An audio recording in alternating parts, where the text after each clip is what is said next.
इसमें वैल्यू आप ज़्यादा खुद से भी इंक्रीज कर सकते हैं, 500 देंगे, ठीक है। तो देखें इस तरह से इसको राउंड कर देगा, ठीक है। अच्छा, इसके अंदर मजीद ऑप्शंस भी मौजूद हैं, अगर आप चाहें तो ये ऑप्शन दी हुई कि आपने इसको राउंड किस तरह से करना है। लेट्स से मैं इस तरह इन्वर्टेड राउंड करता हूँ, देखिए किस इसको राउंड करेगा। सॉरी, हमारे पास सिलेक्शन नहीं था, ठीक है। यहाँ से इन्वर्टेड राउंड भी आप कर सकते हैं, ठीक है। इस वाले को हम लोग इस तरह राउंड कर लेते हैं, इस वाले को राउंड में कर लेते हैं। तो ये मल्टीपल ऑप्शन आपके पास मौजूद हैं अपने कॉर्नर्स को राउंड करने के। तो जो भी आपको ठीक लगता है आप उसको यूज़ कर सकते हैं, ठीक है। नॉर्मली हम लोग कर्व ही यूज़ करते हैं, यानी कि राउंड ऑप्शन ही यूज़ करते हैं। बट अगर आपको कोई माइंड में शेप आई हुई है इसको लेके, यानी कि इस तरह की शेप के साथ, तब भी आप क्रिएट कर सकते हैं, ठीक है। अच्छा, अगर 2 को करना हो तो आप लोगों को फिर 1 सेकंड में यहाँ से 2 को भी करवा के दिखा देता हूँ। यहाँ से हम इसको 0 करते हैं, इसको भी यहाँ से 0 करते हैं, और इसको भी यहाँ से 0, और ये भी 0, ठीक है जी।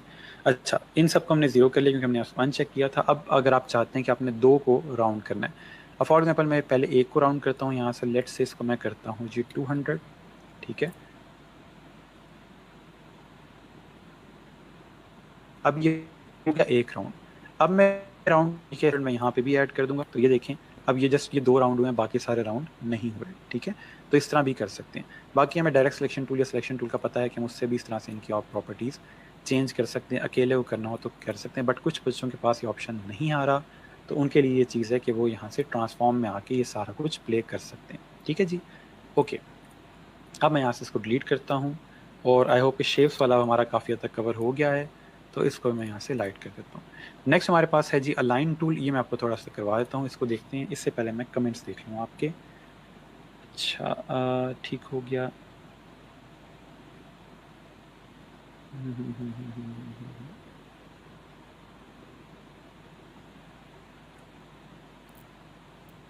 ठीक है, प्लीज़ लेक्चर दोबारा देखा करें, सर की स्पीड ठीक है। अच्छा, सिंगल कॉर्नर वेंट बता दिया। Sir solid slow if I feels like fast they can watch.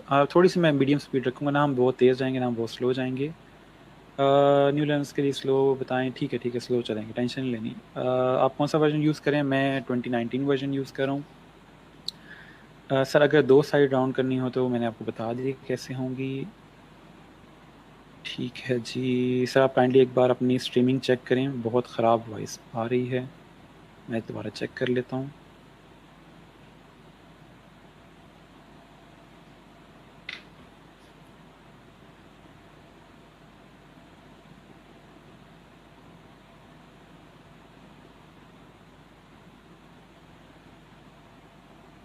मेरे पास ठीक आ रही है, यहाँ पे इतना इशू नहीं है, उसके रिकॉर्डिंग में भी ठीक है।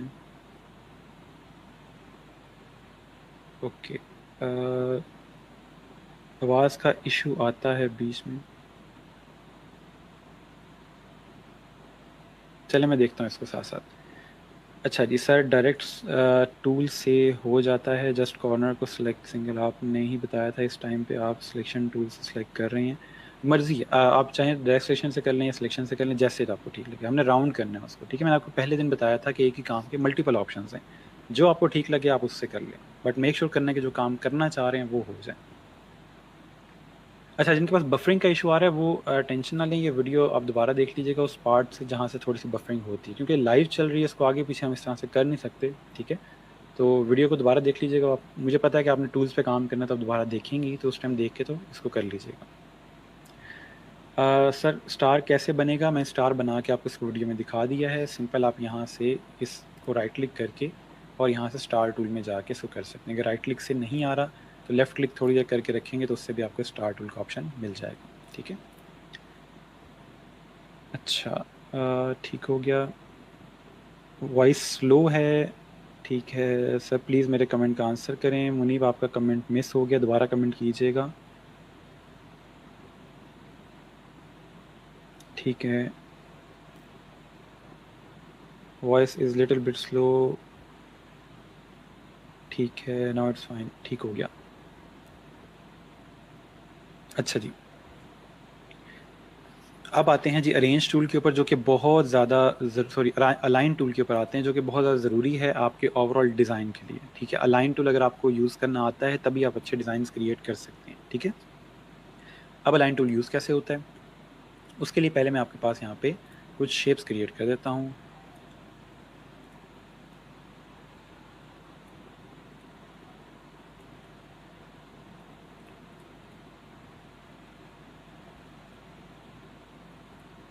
ओके जी, इनको थोड़ा सा हम कलर चेंज कर लेते हैं ताकि हमें थोड़ा बहुत इनमें डिफरेंस नज़र आता रहे कि ये डिफरेंट शेप्स हैं। मुझे कलर सिलेक्शन सबसे ज़्यादा मुश्किल काम लगता है, समझ नहीं आता इंसान कौन सा कलर रखे। ओके जी, अच्छा अब इसके अंदर ये चीज़ आ रही है कि ये सारे जो आपके पास शेप्स हैं ये सारे रैंडम पड़ी हुई हैं, ठीक है। मैं ये चाहता हूँ कि ये सारी एक लाइन में हों और इन सब का आपस में सेम स्पेसिंग हो, ठीक है। अभी क्या है कि ये सारी रैंडम पड़ी हुई हैं ऐसे ही, मैं ये चाहता हूँ कि ये सारी आपस में एक ही लाइन में अरेंज हों, ठीक है, और इनके आपस में स्पेसिंग सेम हो, ठीक है। तो वो कैसे होगा? नॉर्मली आप डिज़ाइंस क्रिएट कर रहे हो तो टेक्स्ट और किसी आइकन को या किसी ग्राफिक को अलाइन करना है, तो वहाँ पे डिफरेंट जगह पे ये चीज़ यूज़ होगी, ये टूल यूज़ होगा, तो इसलिए थोड़ा-सा इसको ध्यान से देखिएगा। अभी जस्ट मैंने रैंडम शेप्स क्रिएट किए हैं, ठीक है। अब मैं क्या करूँगा कि मैंने इन सबको अलाइन करना है इस तरह से कि इनके आपस में स्पेस सेम हो और ये सारी एक ही लाइन में अरेंज हो। सबसे पहले क्या करूँगा, मैं विंडोज़ में जाऊँगा और यहाँ से अपना अलाइन का जो टूल है मेरे पास, ये इसको सेलेक्ट करूँगा और इस तरह से मेरे पास अलाइन का ऑप्शन आ जाएगा, ठीक है। ये विंडो एक ओपन हो जाएगी। अब इसके अंदर मल्टीपल पॉइंट्स बने हुए हैं, इनको समझने के लिए कि क्या करते हैं उसको हम देख लेते हैं। हमने करना क्या है कि सबसे पहले हमने देखना है कि यहाँ से अलाइनमेंट किस ऑप्शन के साथ सेलेक्ट हुई है, यानी कि अलाइन टू। इन सबको अलाइन करना किसके साथ है? इन सबको आपस में अलाइन करना है या इस सबको आर्ट बोर्ड के ऊपर अलाइन करना है? तो हमने जो पहले बात की थी कि हमने इनको आपस में अलाइन करना है, तो यहाँ से क्लिक करके अलाइन टू सिलेक्शन कर लेंगे, यानी कि जो चीज़ हमने सेलेक्ट की है यहाँ पे जस्ट इनकी आपस की अलाइनमेंट हो। तो ये अलाइन टू आर्ट बोर्ड दे रहा है, अलाइन टू की ऑब्जेक्ट दे रहा है और अलाइन टू सिलेक्शन दे रहा है।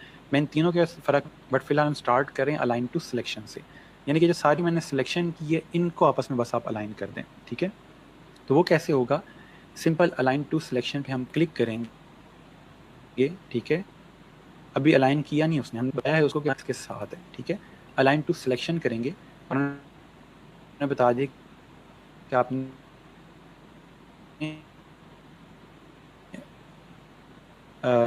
जो आपस में अलाइन करना, यहाँ पे ऑप्शन है हॉरिजॉन्टल, इसको क्लिक करते हैं क्या, ये देखें सारे ठीक है। इसके बाद जिसको लेते हैं देखते हैं उससे क्या होता है। ये सारे सेंटर में अलाइन हो गए एक दूसरे के, ठीक है। कंट्रोल Z प्रेस करेंगे, वापस आएंगे। अगर हम हॉरिजॉन्टली अलाइनमेंट करते हैं तो इस तरह, ठीक है। और अगर टॉप हैं तो ये टॉप पे सारे सारे मिड में अलाइन हो जाएंगे और बॉटम पे तो सारे एक दूसरे के अलग हो जाएंगे। तो ये टॉप अलाइनमेंट है, इसमें आइडिया लाइन है।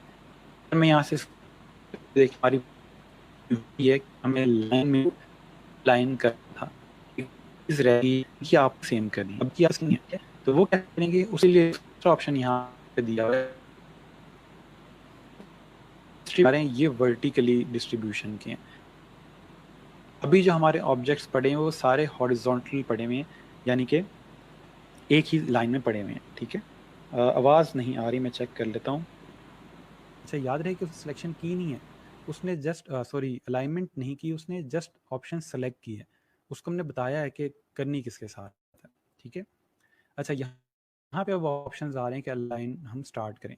अब अलाइनमेंट जो पहला ऑप्शन है उसमें लेफ्ट के साथ है, ठीक है। अलाइन टू लेफ्ट, इस पर क्लिक करेंगे तो ये सारी चीज़ें आपस में लेफ्ट अलाइन हो जाएंगी। तो ये चीज़ हमें नहीं चाहिए, हमें तो एक लाइन में हॉरिजॉन्टली चाहिए। तो इसको देखें क्या करेगा, इस पर क्लिक करते हैं तो ये सारों को सेंटर में अलाइन कर रहा है, तो ये चीज़ भी हमें नहीं चाहिए। अगर हम यहाँ से राइट वाला देखें तो ये सबको राइट पे अलाइन कर रहा है, तो ये चीज़ भी हमें नहीं चाहिए, ठीक है।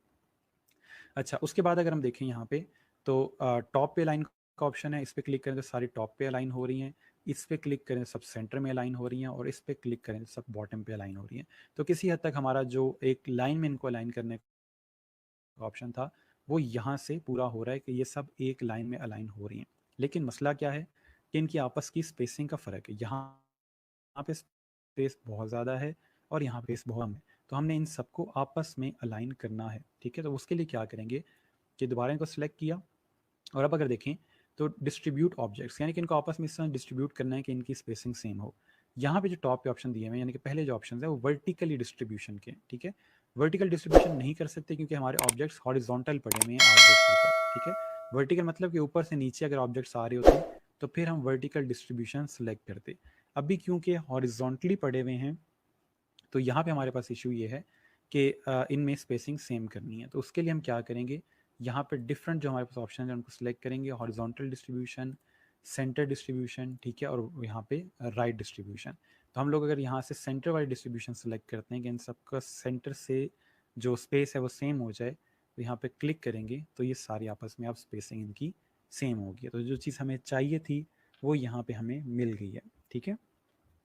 इसमें कोई इशू हो, ये चीज़ समझ ना आई हो तो मुझे बता दें, फिर हम आगे चलते हैं।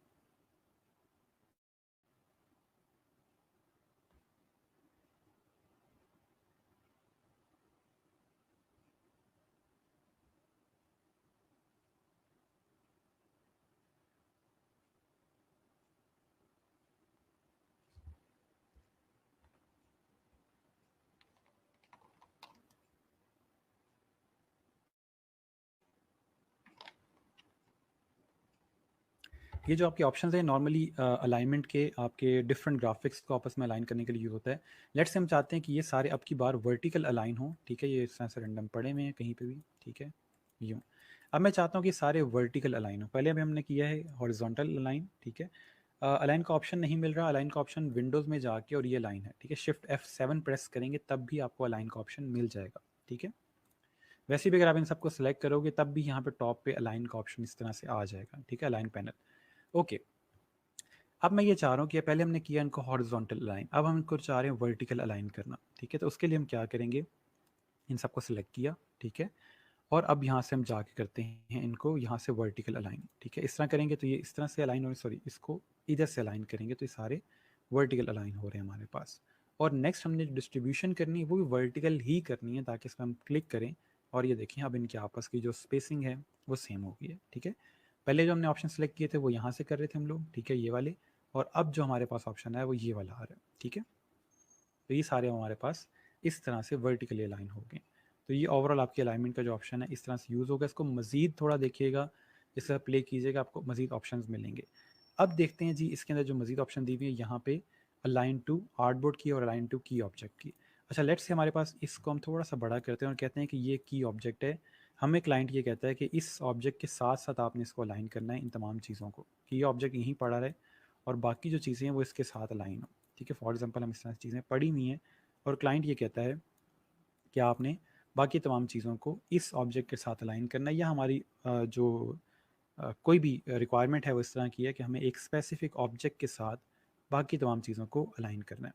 तो उसके लिए हम क्या करेंगे कि हमने इन सबको सिलेक्ट किया, ठीक है, और एक दोबारा क्लिक करके बता देंगे कि ये हमारा की ऑब्जेक्ट है, ठीक है, ये हमारा की ऑब्जेक्ट है। मैंने क्या किया, मैंने वैसे नॉर्मल सिलेक्शन की और दोबारा एक और क्लिक करके बता दिया कि ये हमारा की ऑब्जेक्ट है जिसके साथ आपने बाकियों को सिलेक्ट करना है।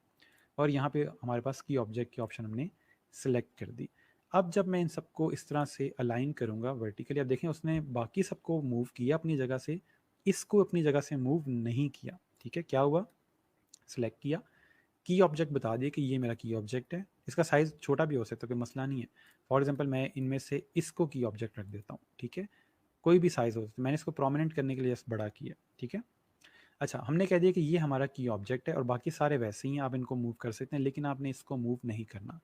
तो यहाँ से हमारा की ऑब्जेक्ट सिलेक्ट हुआ, ठीक है, और ये हमारा की ऑब्जेक्ट है। और अब की बार मैं इसको अगर सेंटर करूँगा तो देखें सबको उसने मूव किया, लेकिन मेरा जो की ऑब्जेक्ट है वो वहीं पे मौजूद है। और इसको मैं यहाँ से अलाइनमेंट करूँगा हॉरिजॉन्टली, ठीक है, तो वो इस तरह से इसको अलाइन कर देगा, ठीक है जी। अगर आप की ऑब्जेक्ट सेलेक्ट करके इसको डिस्ट्रीब्यूट करेंगे तो उसके ऊपर ही सारों को अलाइन कर देगा, वो नहीं करना हमने। जो डिस्ट्रीब्यूट अलाइनमेंट है यानी कि डिस्ट्रीब्यूट करके अलाइनमेंट कर रहे हैं वो इकट्ठी ही होगी, उसमें की ऑब्जेक्ट की ज़रूरत पेश नहीं आती। की ऑब्जेक्ट जस्ट आपके टॉप पे जो अलाइनमेंट का ऑप्शन है उसमें ज़रूरत ज़्यादा पेश आती है, ठीक है, यानी कि ज़्यादा यूज़ होता है। नीचे वाले जो ऑप्शन है इसमें की ऑब्जेक्ट की इतनी ज़रूरत पेश नहीं आती। आप सिंपल अलाइनमेंट करोगे वो खुद ब खुद इसके साथ डिस्ट्रीब्यूट कर देगा, ठीक है जी। अच्छा, इसके अलावा हमारे पास जो एक बहुत मेजर ऑप्शन है वो है अलाइन टू आर्टबोर्ड का। इन सबको मैं थोड़ा साइड पे करता हूँ और ये एक ऑब्जेक्ट मैं यूज़ करूँगा, ठीक है। अच्छा, अब ये ऑब्जेक्ट है, मेरी रिक्वायरमेंट ये है कि मुझे ये आर्टबोर्ड के सेंटर में चाहिए, यानी कि बिल्कुल इस जगह पे, कि ये वर्टिकली भी सेंटर में हो और हॉरिजॉन्टली भी सेंटर में हो। ठीक है, मेरे आर्टबोर्ड के मुझे क्या चाहिए कि वर्टिकली भी सेंटर में हो, यानी कि इस जगह पे आए, और हॉरिजॉन्टली भी सेंटर में हो, यानी कि बिल्कुल मिड में आ रहा हो। तो मैं यहाँ से क्या करूँगा, अलाइन टू आर्टबोर्ड, कि अब आर्टबोर्ड के साथ अलाइन हो, क्योंकि इनका रिलेशन आपस में आ गया है, आर्टबोर्ड का और ऑब्जेक्ट का। ठीक है, तो मैं ऑब्जेक्ट सेलेक्ट किया यहाँ से। ठीक है, और उसके बाद यहाँ से अलाइन टू आर्टबोर्ड सेलेक्ट कर दिया। उसको पता चल गया कि अब ये जो भी अलाइनमेंट करनी है मैंने आर्टबोर्ड के साथ करनी है। तो यहाँ से मैंने सेंटर सेलेक्ट करता हूँ, तो ये देखें पहला ऑप्शन मेरा सही हो गया कि मुझे ये हॉरिजॉन्टली सेंटर में चाहिए, यानी कि अपने आर्टबोर्ड के इस सेंटर में चाहिए। लेकिन ये यहाँ से वर्टिकली सेंटर में नहीं है, तो उसके लिए क्या करेंगे, हम यहाँ से ये ऑप्शन सेलेक्ट करेंगे, वर्टिकल अलाइन सेंटर। क्लिक किया और ये देखें अब बिल्कुल ये सेंटर में आ गया।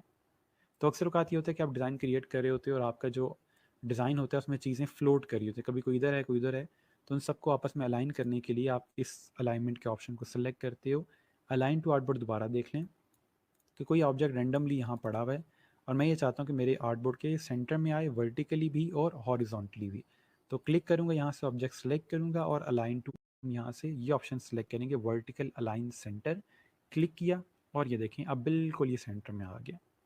तो अक्सर औकात ये होता है कि आप डिज़ाइन क्रिएट कर रहे होते हो और आपका जो डिज़ाइन होता है उसमें चीज़ें फ्लोट कर रही होती है, कभी कोई इधर है कोई उधर है।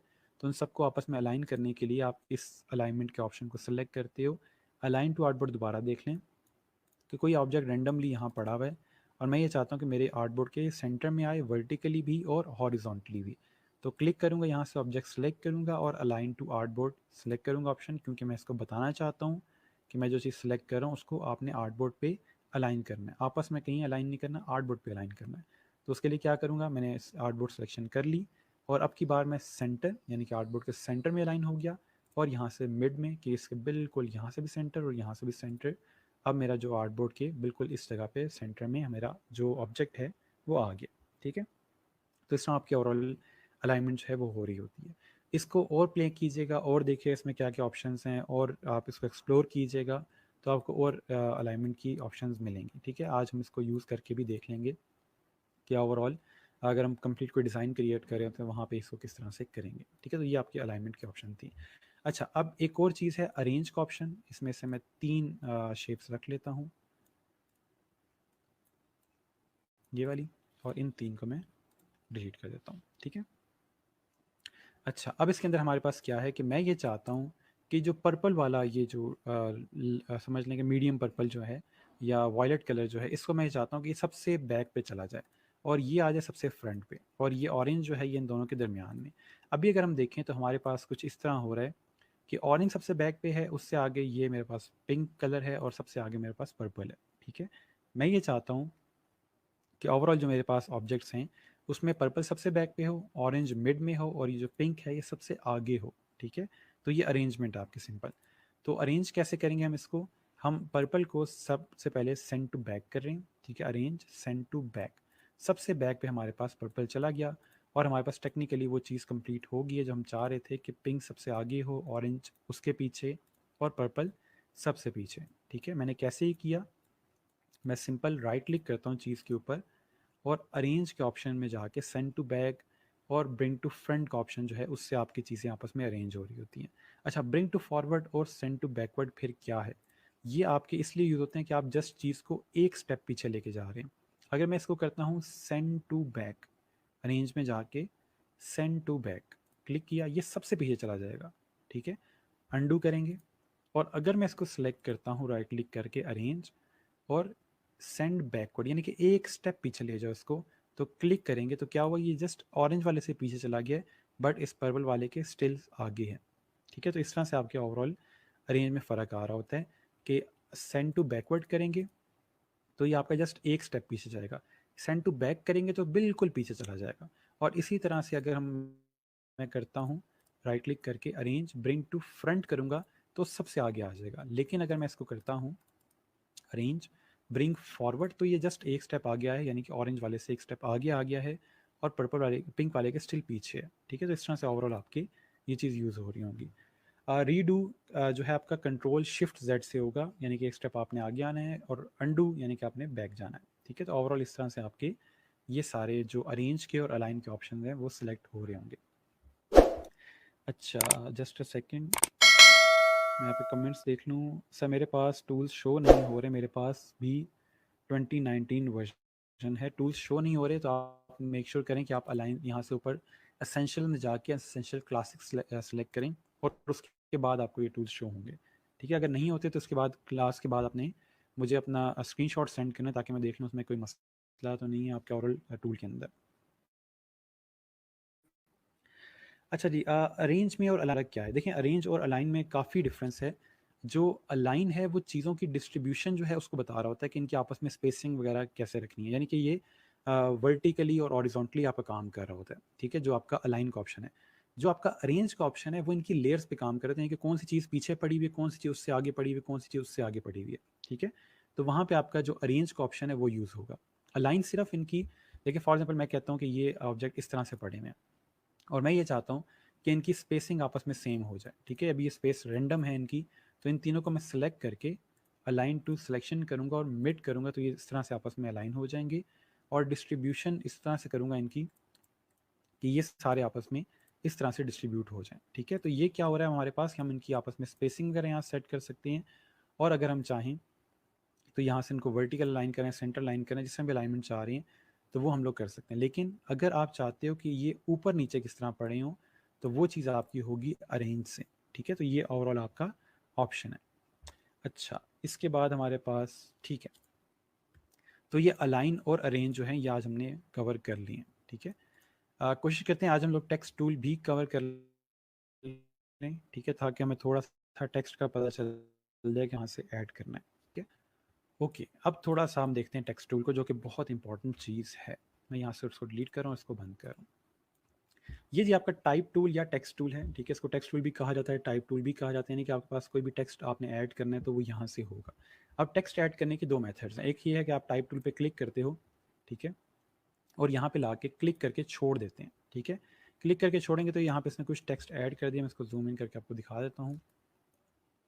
सॉरी, हमारे पास सिलेक्शन टूल सेलेक्ट था, जस्ट अ सेकेंड, इसको मैं दोबारा से यहाँ सेलेक्ट करता हूँ और क्लिक करके छोड़ देता हूँ तो यहाँ पे उसने कुछ टेक्स्ट ऐड कर दिया है जिसको लॉरम इप्सम लिखा हुआ है। याद रहे कि लॉरम इप्सम जो है वो आपके ओवरऑल ग्राफिक डिज़ाइन में as a dummy text use होता है। डमी टेक्स्ट का मतलब ये है कि जब हमें समझ ना आ रहा हो कि यहाँ पे क्या टेक्स्ट लिखें तो लॉरम इप्सम का जो टेक्स्ट है वो नॉर्मली यूज़ हो रहा होता है। ठीक है, ये जस्ट एक समझ लें स्टैंडर्ड बनाया हुआ डिज़ाइनर्स ने आपस में कि जहाँ पे डमी टेक्स्ट ऐड करना हो वहाँ पे जो टेक्स्ट है वो लॉरम इप्सम यूज़ होता है। आगे चल के उसको हम मज़ीद यूज़ करेंगे, क्योंकि इशू ये आता है कि जो डिज़ाइनर्स हैं वो टेक्स्ट नहीं लिखना जानते, यानी कि उनको कॉपी राइटिंग नहीं आती, टेक्स्ट राइटिंग नहीं आती, कंटेंट राइटिंग नहीं आती। तो वो इस बजाय से कि बैठ के सोचते रहें कि मैं क्या क्या टेक्स्ट लिखूं, तो उसके लिए फिर ये एक डमी टेक्स्ट कुछ यूज़ हुआ है जो कि नॉर्मली यूज़ होता है ओवरऑल डिज़ाइन के अंदर। ठीक है, वैसे क्लाइंट आपको टेक्स्ट देता है लेकिन कभी आप प्रैक्टिस के लिए काम करें तो वहाँ पे हम लोग इस तरह से लॉरम इप्सम यूज़ कर रहे होते हैं। तो हमने क्या किया है कि हम लोगों ने सिंपल टाइप टूल में गए और क्लिक करके छोड़ दिया, जिसकी वजह से उसने यहाँ पे कुछ टेक्स्ट ऐड कर दिया। याद रहे कि पुराने वर्जन्स के अंदर माइट भी वो टेक्स्ट ऐड ना करे, आप खुद से टाइप कर सकते हैं यहाँ पे। ठीक है, यहाँ मैं कुछ खुद से ऐड कर सकता हूँ। लेक्चर 5 मैंने टाइप किया तो इस तरह से मेरे पास टेक्स्ट ऐड हो गया। मैं इस टेक्स्ट को बड़ा करना चाहता हूँ। लेट्स से अभी अगर हम देखें तो मेरे पास ये जो टेक्स्ट है वो बहुत छोटा है मेरे आर्टबोर्ड के अंदर। तो मैं यहाँ से क्लिक करूँगा सिलेक्शन टूल के ऊपर और शिफ्ट प्रेस करके इसको बड़ा करूँगा तो ये देखें आपके पास आपका जो टेक्स्ट है वो बड़ा हो गया। एक ऑप्शन ये है टेक्स्ट को बड़ा करने का। दूसरा ऑप्शन क्या है कि आप दोबारा से इस पे जाते हैं और टाइप टूल के साथ ही आप इसको कंट्रोल ए करके यानी कि पूरे टेक्स्ट को सिलेक्ट करते हैं। ठीक है, और यहाँ से टॉप पे आपके पास ऑप्शन आ रहा है फॉन्ट साइज का। आप ड्रॉप डाउन में जाके यहाँ से भी इसको बड़ा कर सकते हैं। ठीक है, और सिंपल आप एरो के साथ भी इसको बड़ा कर सकते हैं। ठीक है, जितना आप इसको फॉन्ट को बड़ा करना चाहें। नॉर्मली हम जो ऑप्शन सेलेक्ट करते हैं वो यही होता है कि आप शिफ्ट प्रेस करके इसको इस तरह से बड़ा छोटा टेक्स्ट को कर रहे होते हैं। ठीक है, ये सिंपल मैंने यहाँ से क्लिक किया और इसको यहाँ से छोटा बड़ा कर दिया। अच्छा जी, एक तो ऑप्शन हमारे पास टेक्स्ट को बड़ा छोटा करने का ये है। दूसरा हमारे पास एक टेक्स्ट को ऐड करने का ऑप्शन क्या है कि मैं यहाँ से क्लिक करता हूँ और अब की बार मैं क्लिक करके छोड़ूंगा नहीं, मैं क्लिक करके ड्रैग करूँगा। इससे क्या होगा, एक टेक्स्ट बॉक्स पूरा बन जाएगा कि इस एरिया के अंदर मैं टेक्स्ट लिख रहा हूँ, इससे बाहर टेक्स्ट नहीं जाएगा। ठीक है, और उसी तरह से उसने खुद ब खुद लॉरम इप्सम टेक्स्ट जो है वो ऐड कर दिया इसमें। ठीक है, मैं सिलेक्शन टूल सेलेक्ट करता हूँ, साइड पे क्लिक करता हूँ, तो ये टेक्स्ट बॉक्स मेरे पास आ गया। अब होना तो ये चाहिए कि मैं कॉर्नर से अगर पकड़ूँ तो टेक्स्ट बड़ा होना चाहिए, लेकिन अब की बार मैं अगर कॉर्नर को बड़ा करूँगा तो ये देखें टेक्स्ट बड़ा नहीं हो रहा, जस्ट मेरी जो एक लाइन लिखी हुई है वो रैप हो रही है। इसको कहते हैं टेक्स्ट रैप होना। टेक्स्ट रैप का मतलब क्या होता है कि मैं अगर टेक्स्ट को इस तरह से मूव कर रहा हूँ तो टेक्स्ट खुद ब खुद अपनी जगह बनाता जा रहा है इस तरह से, ठीक है। और अगर मैं इसको यहाँ से छोटा करता जाता हूँ तो टेक्स्ट खुद ब खुद नीचे जाके छोटा होता जा रहा है, ठीक है। यानी कि लाइन छोटी होती जा रही है, वो मल्टीपल लाइन्स पे इसको डिस्ट्रीब्यूट करता जा रहा है, ठीक है। ये देखें, मैं इसको यहाँ से इंक्रीज़ करता हूँ इसकी विड्थ, तो ये इसको कम लाइन्स के ऊपर ले रहा है क्योंकि इसको जगह कम मिल रही है। और यहाँ पे अगर देखें, सॉरी, जगह ज़्यादा मिल रही है। और अगर मैं इसको यहाँ से छोटा करता जा रहा हूँ तो कम जगह होने की वजह से वो यहाँ पे रोज़ ऐड करता जा रहा है। तो अगर आप यहाँ पे क्लिक करके ड्रैग करके टेक्स्ट बॉक्स क्रिएट करेंगे तो उसमें आप ड्रैग करके यहाँ से फ़ॉन्ट बड़ा छोटा नहीं कर सकते। फ़ॉन्ट बड़ा छोटा करने के लिए आपको ये वाला ऑप्शन यूज़ करना है। और यहाँ पे अगर देखें तो अब फ़ॉन्ट बड़ा छोटा हो रहा है, ठीक है। अब फ़ॉन्ट बहुत बड़ा हो गया हमारा इस तरह से। कहाँ से हुआ? यहाँ टॉप पे आपके पास फ़ॉन्ट बड़ा छोटा करने की ऑप्शन आ रही है। और इसके अलावा अगर हम देखें तो कलर भी चेंज कर सकते हैं अपने टेक्स्ट का, ठीक है। इसको ब्लू कर लें, पर्पल कर लें, ग्रीन कर लें, जस्ट लाइक जैसे हम लोग पहले अपनी शेप्स का कलर चेंज कर रहे थे उसी तरह से इसका भी कलर चेंज हो सकता है, ठीक है। याद रहे कि हम लोग इसका स्ट्रोक नहीं ऐड करते। स्ट्रोक टेक्स्ट के ऊपर इतना अच्छा नहीं लगता, बहुत बुरी चीज़ है।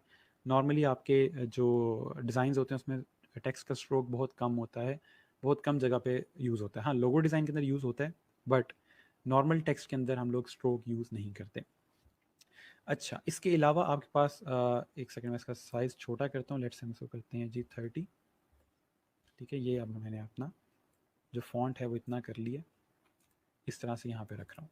अब इसके अलावा मज़ीद ऑप्शंस भी मौजूद हैं, आप अपने टेक्स्ट के साथ और भी प्ले कर सकते हैं। फॉर एग्जांपल आप यहाँ से पैराग्राफ के ऑप्शन में जाते हैं, सेंटर इसको कर सकते हैं, सेंटर जस्टिफाई, राइट, और ये फुल जस्टिफाई, ठीक है। इस तरह से मल्टीपल ऑप्शंस आपके पास जो वर्ड में आपने शायद देखे होंगे, ये वो तमाम ऑप्शंस यहाँ पे मौजूद हैं। अच्छा, एक चीज़ यहाँ पे हाइफनेट की है कि हम अगर फॉर एग्जांपल इसको छोटा करते हैं तो इसके अंदर यहाँ पे देखिएगा, ये इसको जब वर्ड को ब्रेक कर रहा है तो यहाँ पे डैश ऐड कर रहा है। हम नहीं चाहते कि वर्ड को इस तरह से डैश ऐड करके ब्रेक करे। तो सिंपल पैराग्राफ में जाके आप हाइफनेट पे क्लिक करेंगे तो ये उसके बाद आप डैशेस के साथ ब्रेक नहीं करेगा, टेक्स्ट को नेक्स्ट लाइन पे ले जाएगा, ठीक है। अच्छा, नेक्स्ट हमारे पास ऑप्शन है फ़ॉन्ट चेंज करने का। क्या आपने अपने फ़ॉन्ट चेंज करने, तो टेक्स्ट यहाँ सेलेक्ट किया और यहाँ पे आपके पास फ़ॉन्ट चेंज करने का ऑप्शन आ रहा है। ये मल्टीपल फ़ॉन्ट्स आपके पास मौजूद हैं। माइट भी आपके पास मेरे से कम फ़ॉन्ट्स हों, लेकिन अगर आपने खुद से फ़ॉन्ट्स ऐड करनी है वो कैसे करेंगे वो मैं आपको करवाऊँगा कमिंग लेक्चर्स के अंदर। फिलहाल अगर आप फ़ॉन्ट चेंज करना चाहते हैं तो यहाँ से आप फ़ॉन्ट चेंज भी कर सकते हैं, ठीक है। जैसे वर्ड में हम लोग एप्लीकेशन लिखते हुए या डॉक्यूमेंट क्रिएट करते हुए फ़ॉन्ट चेंज करते थे, सेम उस तरह से यहाँ पे फ़ॉन्ट चेंज हो रहा है। ये कलर मुझे अच्छा नहीं लग रहा, मैं कलर यहाँ से चेंज कर रहा हूँ, ठीक है जी। अच्छा, इसके अलावा आपके पास ऑप्शंस यहाँ पे कैरेक्टर के ऑप्शंस हैं। अगर आप यहाँ से क्लिक करोगे कैरेक्टर पे तो ये आपको और डिटेल में ऑप्शंस दे देगा। फ़ॉन्ट चेंज करना है, फ़ॉन्ट को बोल्ड करना है, या उसको फॉर एग्जाम्पल मैं ये फ़ॉन्ट सेलेक्ट करता हूँ, इसको बोल्ड करना है, लाइट करना है, इटैलिक करना है, तो उसके भी ऑप्शंस मौजूद हैं, ठीक है। और इसके अलावा आपने इसकी जो इनकी आपस की लाइन की स्पेसिंग है ये कम ज़्यादा करनी है, ठीक है। तो ये आपके पास आ जाएगी। फॉर एग्जांपल यहाँ से हम इसको, ये देखें लाइन हाइट जो है वो कम ज़्यादा हो रही है, ठीक है, इस तरह से। ठीक हो गया। अच्छा, जस्ट अ सेकेंड, ठीक है। ये हो गया आपका कैरेक्टर का। और उसके बाद आप लेटर की अगर स्पेसिंग कम ज़्यादा करना चाहते हो तो ये ऑप्शन आपके पास लेटर की स्पेसिंग का है। इसको मैं ज़्यादा करूँगा तो ये देखें लेटर्स के अंदर स्पेस ज़्यादा होता जा रहा है। इसको अगर मैं करूँ यहाँ से 300 तो ये देखें लेटर्स के अंदर स्पेस बहुत ज़्यादा आ गया, ठीक है। अच्छा, टेक्स्ट अगर खुद से ऐड करना है तो आप यहाँ पे इस पर क्लिक करेंगे, डबल क्लिक, और सिंपल इस सारे को बैक स्पेस से रिमूव करें और अपना टेक्स्ट यहाँ पे आप इस तरह से ऐड कर सकते हैं, ठीक है जी। मेरा अपना टेक्स्ट यहाँ पे ऐड हो गया है और इस बॉक्स को मैं यहाँ से छोटा कर लेता हूँ इस तरह से। लेटर्स के बीच में स्पेसिंग करनी हो ये मैंने आपको करवा दिया है। अभी मैं आपके कमेंट्स देख लेता हूँ साथ साथ। हम एक रेक्टेंगल को पॉइंट में कैसे साइज असाइन कर सकते हैं आर्ट बोर्ड पे।